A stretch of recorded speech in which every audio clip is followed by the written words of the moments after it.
Amari Cooper and Ezekiel Elliott are both looking for new contracts, but unlike Zeke, Amari has actually shown up to Cowboys training camp here in California.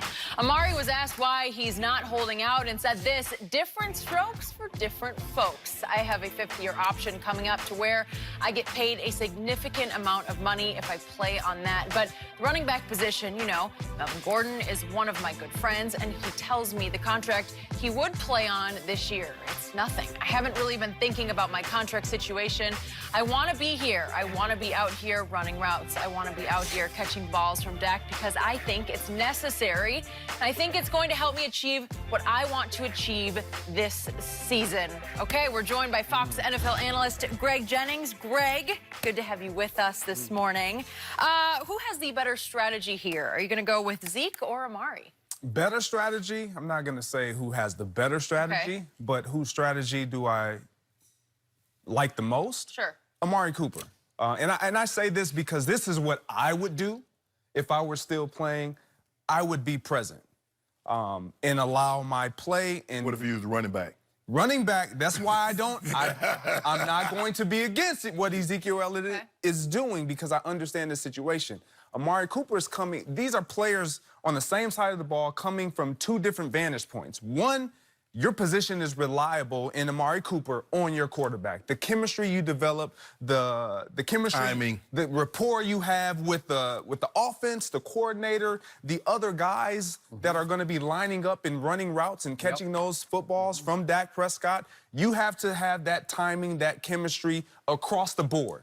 Where you look at Ezekiel Elliott, and getting back to Amari Cooper, and he's the new kid on the block. This is his first training camp in Dallas. So I'm going to be there. I'm going to do what I know I need to do to make sure everything stays at ease. And plus, Jerry has already said, we're going to take care of Amari Cooper. We're going to take care of all of our guys. We just don't know how we're going to do it. Getting to Ezekiel Elliott, however, different position. Running back position, the shelf life, the mentality of these guys is different because they understand, okay, look, I'm going to touch the ball 2 times more than what Amari would ever even touch it, possibly even more. And so 3 times when he touch it, double what he's going to be thrown in his direction. Exactly. And so when I look at that, I have to then say, I don't mind Ezekiel Elliott's stance because he feels I'm the reason why we've been so successful. Is that selfish? Some may say it is, but it's self-value. You have to take advantage of where you are. He's watching all these other running backs take advantage of their striking the iron while the iron is hot. The value of these running backs is high right now. He's one of the top 2 or 3 running backs in the league, so you have to honor him as such, as well as it doesn't take a running back as much timing to get a handoff from a quarterback. It just doesn't. And so when I see this, I would totally side with Amari Cooper because that's who I am as a person, as an individual, as a teammate. I wouldn't want to distract. But at the same time, I respect what Ezekiel Elliott is doing because he's saying, you know what? I'm going to get it done this way. You want me to go or you want me to go? You can go. Okay. Amari Cooper hit the nail on the head. Different strokes for different players. Yes. For me, I look at Ezekiel Elliott, he understands. Skip, if Ezekiel Elliott comes to camp and he doesn't say a word, do you think the Cowboys will pay him without him making a noise? Absolutely not. I don't know about that. I do. Squeaky. I'm with you there. When was the last time a player, especially the running back, without now, like you said, now this was an isolated incident with the Rams because the Rams didn't have to do what they did to Todd Gurley. They basically tore that thing up. But the way they do business, if everybody did business like that, Skip, you know what? This guy's been unbelievable. He's been all pro. He works hard. He shows up, blah, blah, blah. We're going to do all that. But that's not how teams operate. Especially running backs now. And it's not the team's fault, Skip. It's not the player's fault. It's the CBA's fault. Because you got 4 years, I got your service. I got a 5th-year option, and I get 2 years of franchise tag. So I got you for 7 years. Yes. The number that I want. Yes. I can squeeze all this juice out of you. You ain't got nothing. You out here limping around. Nah, we good. And that's what the Steelers tried to do to Le'Veon Bell. He said, nah, I ain't gonna let y'all do that. Y'all put 400+ carries on me last year. You'll never get another 400 unless you give me what I want. Skip, the thing is, you look at Zeke is almost 1,000 carries. Let me ask you, he's 1,000 carries into his career. Do you think Amari Cooper's taking 1,000 hits? Absolutely not. More dangerous hits? Absolutely so. Skip. You just do at your position. No. At the receiver position? No. You're more exposed, but you're not getting hit by 300+ guys weighing 2 times more your just weight. Leaving your feet off balance and get blindside smashed. But that might happen a game. That might happen. You might be in that position, Skip, maybe once a game. Maybe twice. Not even once a game. But Zeke, we know Zeke gonna take 17 hits per game. That's a given. Because he's not carrying the ball less than 17 times. He might look for 10 of them. Okay, he's running the contact. So guess what? In the process of running into a guy, I need to grab the bag and run to the bank also. So, Skip, I got no problem with the way each guy is handling it the way they see fit, because I believe each guy is handling it, as Greg said, that fits their personality. Zeke knows in order for me to get my payday, I'm going to have to threaten to hold this thing up because they know this train go. Because, Skip, if they didn't think Zeke was that valuable, they wouldn't even be. Look how the Chargers are addressing Melvin Gordon. We love to have Melvin here. Even Phillip Rivers said, yeah, well, we love to have Melvin, but the guys we got here look pretty dang good. Hey, Lynn, who I play with, say, hey, we like Melvin and hopefully it gets taken care of, but we going on what we got. They know that train. Hey, if you want to ride, if Dallas Cowboys want to ride the train, I don't know if Amtrak goes to Miami. But if you want to go to Miami, you better have 21 on there conducting that thing. Because if you don't, Skip Bayless, guess what? I'm going to get me 5 cases. So, allow me to say that I love and respect what Amari Cooper is doing versus what Zeke is doing, because I love and respect what Amari is made of, and occasionally I wonder about what Zeke is made of. You know what that man made of. Oh, I don't know. Okay. I've been covering this game for a long, long time, and I was taught early on, even back to the 1970s, that holdouts usually do more harm than good. It can set you up to get hurt early in the year because you're not quite up to speed physically. You just haven't had any camp hits or preseason hits at all. And I go back to that age-old expression that you can catch more flies with honey than vinegar, and sometimes you can catch more dollars.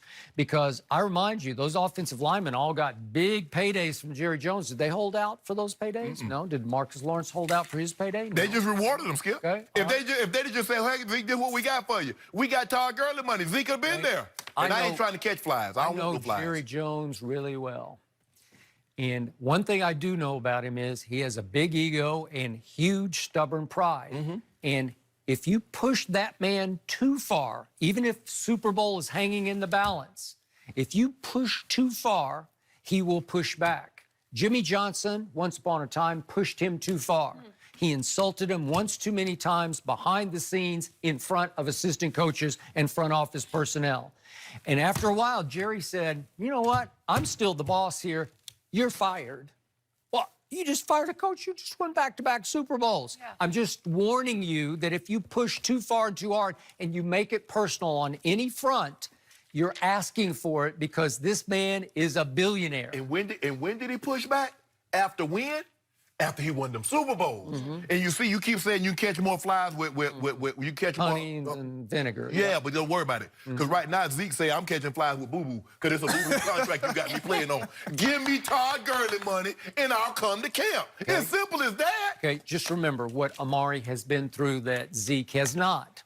Amari got stuck in NFL hell for at least 1 year, almost 2 years, with John Gruden, who did not care for Amari for whatever reason, didn't like his motor. His personality, he don't have that fire and passion. He used to fire and passion guys. And I think Amari had a hard time getting up in the morning, getting ready to go to work. Yeah, to go and down all there of a yelling sudden, and screaming. He went from NFL hell to Dak Prescott heaven, because they clicked and connected right away. So he loves playing with Dak for the Dallas Cowboys. And he knows they finally have a new offensive coordinator named Kellen Moore. And he's putting in a whole lot of new motion and a whole lot of new college-style pass plays.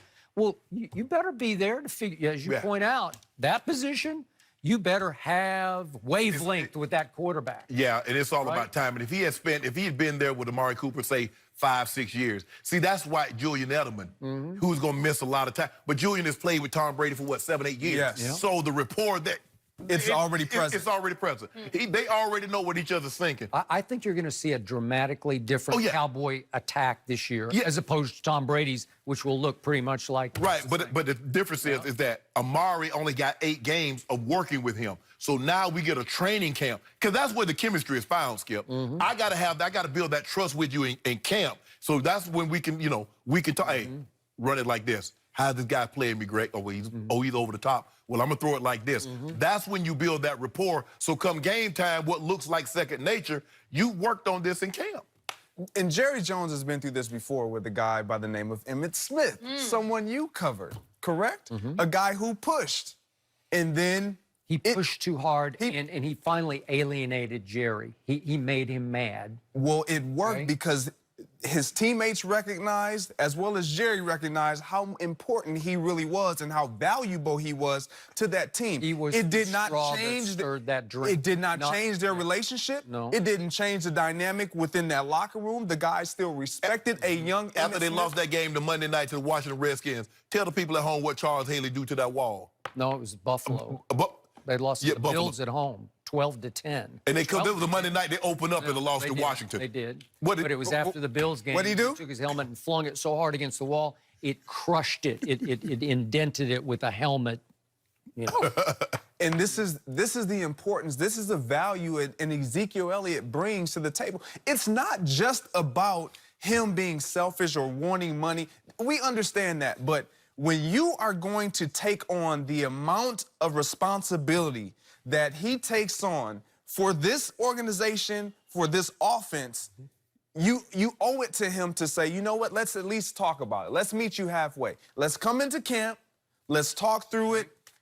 I'm not gonna get dressed. I'm not gonna get on the field. I don't begrudge Zeke trying to get top dollar, but if you go with the honey approach, if you go to camp, because he doesn't do much in camp anyway, but you're just with the fellas, you're out there every day in the hot sun, Jerry's hanging around, and you walk off the field with Jerry one day and you say, Jerry, I just need my money. And he puts his arm around you and he starts thinking, you know what? You deserve your money. Let's figure this thing out. That sounds real good. Hey, well, I'm telling you, it happens. It happens. And you know why?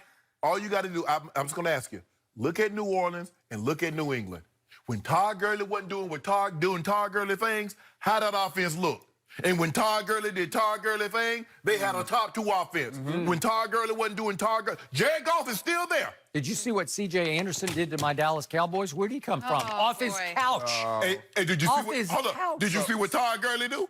Yeah. Todd Gurley hit his head on the goalpost also. One time, and 35 yards. And he had 100+ yards. Okay, he did, but C.J. had 173 yards. And then what happened? In New Orleans? What happened in Miami? I mean, against the Patriots. When Todd Gurley, they know. Skip, stop bull jiving the man and go ahead and get him. Teddy KGB say what? Pay that man. Money. Okay, we got to move on, guys. It's time to talk about Greg's old QB. Yep, Aaron it Rodgers sure is. actually overrated. We will discuss Will Greg all of talk that. about that?